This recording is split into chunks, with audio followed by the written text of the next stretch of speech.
Former President Mugabe's nephew Patrick Zhuwao apologizes. I wish to apologize to Jealousy Mawira and other NPF comrades who have been hurt and injured by a private conversation about the need for t-shirts for NPF, which was inadvertently broadcast via live Twitter video on Monday 21st of May 2018. The conversation was meant to be a private interaction which should never have been exposed to the public domain. I take responsibility for what transpired as a result of the conversation because I am the person that initiated the conversation. In order to demonstrate the sincerity of my apology, I will describe how the issue of t-shirts came to be discussed. I will also explain the circumstances that led to the inadvertent broadcast of the conversation, as well as submitting the reasons that make me believe, in my heart of hearts, that the broadcast was indeed a genuine mistake. I will conclude by appealing for forgiveness, understanding and patience from everyone, but most importantly, from those who have been directly affected, hurt and injured by this unfortunate incident.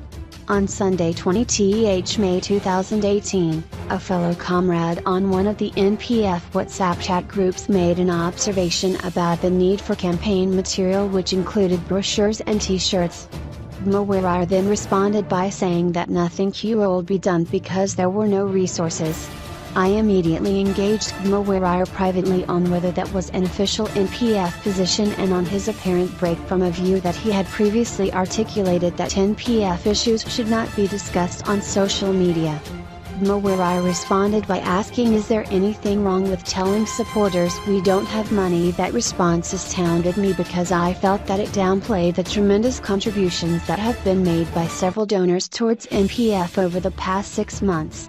I found the response especially unfortunate given the fact that I knew of 2 donors who had availed resources for 20,000 tons shirts that were expected to have been delivered a week and a half prior to then. I imagined that these donors would be disappointed if they were to come across Mawira's response to the observation about the need for t-shirts.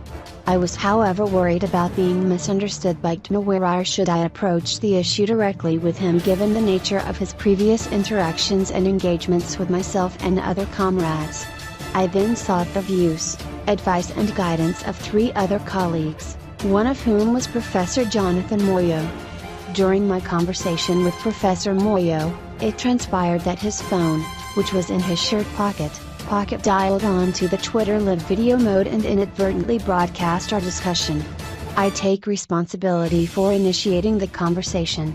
I am sorry for everything that has transpired as a result. I am aware of the circumstance that gave rise to that live broadcast, and I wish to assure everyone that the live broadcast was a genuine accident.